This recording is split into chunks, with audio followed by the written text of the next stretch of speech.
Today is episode 3 of the Rags to Riches series. The series where we start from all the way at Red Balloon Camp at 0 trophies, and our end goal is to make it to the Hall of Masters, which is 100 trophies. We're currently at 21 trophies, and the goal for today's video is to make it to 30, because if we do, then we'll make it to the next arena, which is White Wasteland. And we also have 1,485 monkey money, so that means we have enough monkey money to unlock a new tower. And this time, I'm not gonna mess up. Let's unlock the banana farm. Because now we're gonna be using the strategy of Quincy, Dartling, Farm, Ice. And the reason why I wanna use this strategy is because with banana farms, we're gonna have more money on hand to be aggressive towards our opponents. Thus, we can go for quick and easy wins. So let's start off with our Dartling Gunner, and it looks like our opponent is gonna be starting off with Gwendolyn as their hero, right? And I've actually seen this comment before, and some of you were wondering why I'm using Quincy over Gwendolyn. To be fair, you can use either one of these heroes if you don't ultimately have Fussy the Snowman unlocked. There's obviously pros and cons to using either or. For example, Quincy is far cheaper than Gwendolyn. I think Gwendolyn's base cost is $900 and Quincy only costs $450. But ultimately, you can use either or. I just prefer Quincy a little bit more, I guess. But let's finally go for our first banana farm here. Remember, if we are about to leak, we're not going to be worrying about that all that much, just because it doesn't matter if our opponent gets the first blood on us. It doesn't matter if our opponent has the life advantage, because this game will not be going around 40. We're gonna end this as quickly as possible, which is again why we have the banana farms within our strategy. If we have a tower that strictly makes money for us, then we can use that money in order to be aggressive during those mid-game rounds, but also at the same time have pretty adequate defenses in case our opponent also rushes us. That's why farm is looked at as one of the most broken towers in all of Battle 2, because you can have enough money to rush and also defend. It actually looks like our opponent as well has a banana farm within their strategy, but the thing that they're doing wrong is that they're not constantly ecoing while simultaneously farming, because when farming, it's not like you want to completely neglect eco. Eco is still very, very strong in Battles 2, and it's very, very important to have a substantial amount of eco as well. By the way, here we're going to use level 3 ability because he didn't send enough space blacks to actually force the faster barrel spin upgrade over on my side. So that means I'm ultimately going to greed here so that I can put more money into my banana farms, although now he's going to be sending us a few more space blacks, so it might be a smart idea now to go for the faster barrel spin, because look, see, without that upgrade, we are not able to fully defend, and we ended up leaking. Wow, okay, I didn't expect to leak that many lives, but again, it is fine. We still have quite a bit of lives in my opinion, and I don't start worrying about my life count until I'm like, I don't know, around like 30 lives maybe. And I'm gonna go for another 200 farm, I guess, here, although our defenses for space zebras on round 9, non-existent. Like, we would definitely struggle to those, so thankfully he's not sending those. But the thing is, we can only go for 3 200s instead of going for a banana plantation, because we don't have Fussy the Snowman. If we had Fussy the Snowman, then these earlier game rounds would have been much easier for us. Thus, we could have greeted even harder when it comes to upgrading our Dartling Gunner in general, okay? But I probably should at least get down nice shards or something, although it looked like he was struggling a bit to those space zebras right there, okay? So I'm going to upgrade just one time in the middle path. You don't necessarily need the deep freeze upgrade, okay? So they don't have any camp detection, so this is just an easy round 12 victory.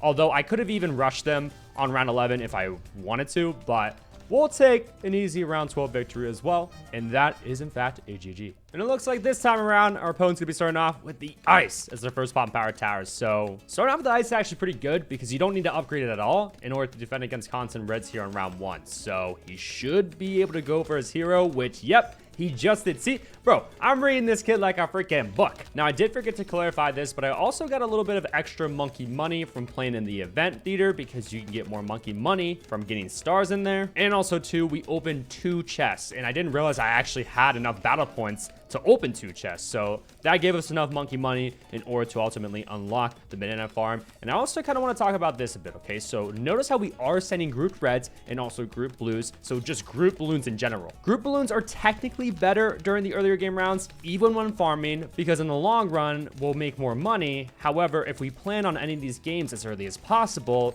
then it might not be too bad of an idea to actually space eco, especially because he's starting off with the Ice. He doesn't have really anything else that can pop space eco balloons, you know? So we're definitely gonna be capitalizing on this opportunity. And by the way, bro, holy crap, we really greedy right there. Like, if he would have layered over top space yellows over top these group blues it is, bro, that could have been very bad for us, but we ended up being able to fully defend. No way he went for a cryo cannon, guys. Bruh. Oh my god. He actually won. Okay, so the sucky thing is for him is that he cannot pop white balloons with the cryo can. The only thing that can pop whites is going to be a Zilly, and I guess now this boat. So we're going to balloon boost that because we could easily get a tower boost out of him. So might as well just do that. I did decide to go for the faster barrel spin over on my side as well. Is he going to end up dying to this here? It's really, really close. Once his tower boost wears off, he might, although he did upgrade to the grave shot. Let's see. We're going to continue on sending. And this would probably not happen in a normal Hall of Masters game or ZOMG, Superdome, any high arena game. Okay, he's just going to surrender. Most people have the ability to pop white balloons on round 5 and black balloons on round 6. But in these other arenas, we're going to get quick and easy wins like that, okay? So I'll freaking take it. And our next opponent's going to be starting off with the Tack Shooter as their first pop power tower. And we're using the Dartling Gunner on in the wall. And I absolutely hate this map. If you know, you know. But the Dartling Gunner really is not a good pick for this map either. So I probably should have considered using maybe like Tack Ice Farm or something. I kind of just wanted to continue the trend of using Dartling Farm Ice. But yeah, definitely next time if we ever play on this map, I'm going to use Tack Shooter instead because Tack Shooter is far superior, okay? But it looks like we're going to probably have to go for the faster barrel spin here too ASAP. And you know what? This time around, we're actually going to send Space Eco at our opponent instead of grouped eco, okay? Because I kind of want to show you guys the difference between sending space versus grouped. Again, grouped in the long run will pay off more than sending space, but if we send space now,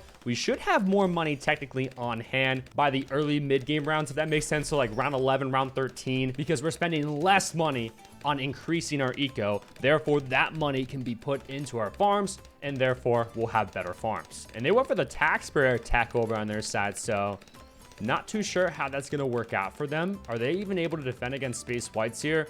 Okay, almost fully with just one, but he has another one more towards the front of the map, so he's going to be absolutely fine here. And I probably should just instantly go for the faster barrel spin. Okay, so yeah, we're gonna end up doing that immediately. And you know what? This is gonna be a little bit of a different farming method. Normally I go for another 200, but instead of that, we're gonna go straight for the banana plantation upgrade because I've noticed that more players in the Hall of Masters more recently have been going straight for banana plantation rather than another 200 farm. Okay, so I guess we'll try that out. I'm not entirely sure if that is the better player or not. I mean, the top players are doing it, so it must be, right? But one way or another, we're gonna get money, so don't overthink it. If you forget to like go for a plantation initially, or you go for another 200 farm, it's really not that big of a deal as long as you're putting money into the farm game in general. And remember here on round 8, we send space purples, and it looks like we're still vibing over on our side. He went for an overdrive, okay? So he'll be fine for the meantime, although he's not going to be able to pop lead balloons on round 10, so we definitely want to capitalize on that. I'm going to use level 3 ability here just to like help kind of clean up because quite a bit of balloons did get past our Dartling Gunner there, and round 9 is here, so I don't know if I can really afford, like technically I can, right? But if he were to send me Space Zebras right now, I wouldn't be able to defend. So I kind of want to play this safer, and yep, good thing that we did end up playing that safer, because he did decide to send us a few. Okay, why did he stop, though? Why did he stop? Okay, we're going to go for ice shards after this here in a second. Okay. Might have to tower boost this. Yeah, tower boost. Okay, okay. So a little bit of aggression finally from somebody. We're not dead there, but yeah, next time I'm using Tack Shooter. Let me send him to the leads, by the way. We did just boost there. Okay, so technically he could re-rush. We got to watch out for that. Although I might just rush him first. Yeah, so let's balloon boost that. Okay, he's got double overdrive, but he's not able to pop lead balloon still. Okay, got up a tack sprayer. Tower boosted. Is he dead? No, but that's okay because he can't defend against camos. So just a few sets of camo purples, and he's going to end up dying to that. Bro, that was way, way too close for comfort, okay? So I have got to better my farm game during these earlier game rounds. It's just different when using Quincy as a hero. We need Frosty the Snowman ASAP, but I think it's like 5,000 monkey money until we get him. So it's going to take a while to get him. And it looks like this time around, our opponent's going to be starting off with the Wizard as their first pop power tower. And look at my hero, guys. I'm going to try our Gwendolyn, okay? I'm going to give Gwendolyn a chance because maybe during these earlier game rounds, if we have her as our hero, then we can just greed more when it comes to our farm game, okay? Because I think it's arguable that Gwendolyn is a better early game hero compared to Quincy. Her level 3 cocktail ability is far superior as well. It just does not have the ability to pop purple balloons. That's the one kind of downside to that, but that shouldn't be an issue regarding our strategy here, okay? So I'm going to end up then going for Gwendolyn, like, right here. And, okay, I'm bad at this game. I'm freaking bad because I set her down probably like a millisecond before round 3 started. And the game takes like half a second to register that your hero is in fact down on the map. Therefore, I didn't get any XP out of her for setting her down on round 2 because it didn't register that I set her down on round 2. Hopefully that like somewhat kind of makes sense. But yeah, it's not the end of the world at the same time. Our opponent is just spamming wizards over on their side. So this is looking like this is going to be a potential round 8 victory because they do not have the ability to pop purple balloons. Okay, so do we want Gwendolyn on strong here? Let's try her out on strong, okay? So that you can pop off the yellow layer off all these space yellows, because at least now our opponent is somewhat rushing us here. And then on round 5, if they end up sending me space whites, I can use cocktail. And with this new update, we can target where the cocktail goes. So like, would we want that more towards the back of the map? Or no. We're gonna want it like right here, right? Because at this point, the balloons meet twice. So that's probably going to be a bit better for us. It looks like the balloons, yeah, they're starting to push a little bit more now. So eventually we're going to have to upgrade our Dartling Gunner. I mean, if they send me space whites, I would upgrade instantly, right? Okay. You're going to balloon boost, I'll upgrade. Okay, I am perfectly fine with upgrading right there. All they needed to do right there was just send me freaking space whites and I would have upgraded. Okay, so they're going to learn a freaking harsh lesson because they quite literally have 4 Wall of Fires. Wall of Fire is a fantastic upgrade, don't get me wrong, but you gotta be able to pop purple balloons. And we just got our plantation up here as well in round 7, more towards the end of the round. So I don't think that's necessarily all that good. Maybe I should just full on Space Eco for the entirety of the game, except for round 1. But let's balloon boost over on his side because again, he's gonna really struggle here to these space purples. Okay, I honestly thought he was going to die. I thought he had no chance, but he ended up going for a ninja. Ninja has the ability to pop purple balloons. So I guess then he's actually going to end up being fine against all of that. Okay, so fair play, wall down. Let me go for the valuable bananas, and then we have to go for our ice shards. Now, where do we want the ice shards, though, truly, is one of the questions of all time. I don't know what the best spot technically is, but somewhere down here should do pretty decent for us. Okay, so it looks like 1 banana plantation we're able to safely have. I mean, I was really aggressive right there too with the space zebras. Okay, so if they want to rush us with tower boost and cocktail ability, we should be absolutely fine against everything. They can't defend against purples, guys, so looking like we'll just send those. We'll balloon boost as well because his wizards will get in fact overwhelmed, and we're gonna get the easy round 12 victory there. So many people in these lower arenas, guys, can't defend against the deadly purple rush. This is how you easily win games if you're down in these arenas. Oh my god, a mob pit player down in Yellow Stadium? Okay, this game is probably going to be a bit harder than the other ones. And it looks like our opponent's going to be starting off with the Boomer as their first pop and power tower. Okay, so this time around, we're sending Space Eco except for here on round 1. So on round 2, we'll send him Space Screens, and this will really actually work out for us because the Boomer tends to struggle to Space Eco balloons during these earlier game rounds, all right? But what he's probably trying to do is trying to go for Sentai Churchill, which is in fact his hero here on round 2. Okay, so we'll probably sell that Boomer anyway, but I guess we're going to be seeing here. No, he's going to go for another Boomer. So he's not going for the round 2 Sentai Churchill play. He's going to end up tower boosting as well to the Space Greens. We got Gwendolyn down as well. Let's set her to strong once again. I felt like she did much better than Quincy, so we're going to continue on using her, okay? So thank you guys for leaving those comments about her. I mean, again, there's pros and cons to either using Gwendolyn or Quincy. Now that I think about it, Quincy does, in fact, have the ability to pop purple balloons on round 11 in these lower arenas. Definitely, there's tons and tons of people, I feel like, trying to all out on round 11, so that's definitely something to note. But really, that's just Gwendolyn's main weakness. Her level 3 cocktail ability is really fantastic again, okay? But we're probably gonna have to go. Oh wait, I shouldn't even be sending space whites here, by the way, just because he has the glaive ricochet over on his side. I'm gonna use cocktail here, although I did not target it. Okay, it sets it right there. That's absolutely fine then. Okay, you know, I'm just gonna leave it right there. Are we not able to fully defend here? I don't think so. Should I greed though? Oh my god, cocktail lasts forever. Okay, I shouldn't have greeted that. I should not have greeted that. I should not have greeted that, guys. That was a dumb greed.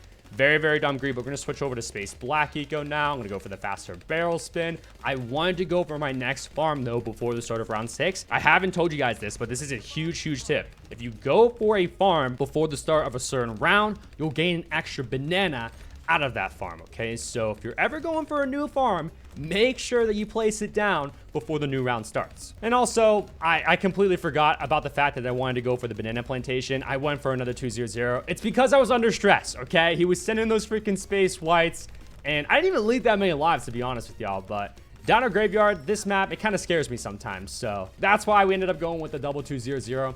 It should be fine, though. It's not a big deal. Yeah, it looks like I'm just not able to go for banana plantation. It's too risky because round 9 space zebras do in fact exist, and I can't defend against round 9 space zebras with our current setup. I absolutely either need an ice shards or another powerful darts dartling gunner. All right, so we're actually not going to be rushing our opponent here on round 11 just because they kind of are technically unrushable. I mean, they have Sentai Churchill. If I send enough balloons, I probably could kill them, but I want to play this a little bit safer, and I'd rather be safer than sorry, okay? But here on round 12, we're actually going to send a ton of space zebras because, or not space zebras, space rainbows, because they're super efficient. I always say this. They went for the jungle drums. That's where they messed up. That's where they messed up. So it's extremely easy to pierce Cat Boomer, guys. A lot of people think Boomer is just unrushable during the mid-game rounds. Incorrect. And we somehow baited level 3 ability on Sentai Churchill. Don't know how that was possible, but we're gonna send some leads and then a couple of regrows and then purples all over top. Okay, I meant to de-regrow those, by the way. It's all good though. They're gonna regrow around that bend. He's dead to that. Even with the actually, no, he's not. Is he? Oh my goodness. Oh my goodness. Okay, wait. He's gonna have level 3 ability back on Sentai Churchill, I believe. Okay, he doesn't have the ability to pop lead balloons all that well, so we're gonna send another rush here and we're gonna balloon boost. Ton of regrow rainbows over top and then purples all over top. Let's see if he's able to defend that. Okay, are they dead? Please tell me they're dead, because that was way too close. No way, no way, guys. Oh my god, they actually defended that.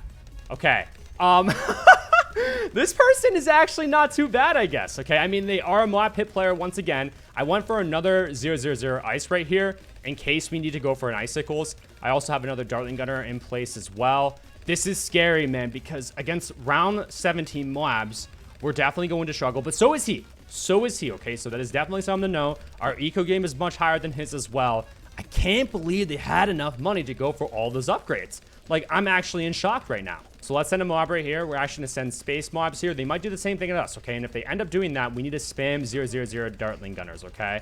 They instantly use that. Okay. Okay, we're going to tower boost this right now. And then we'll go for cryo here.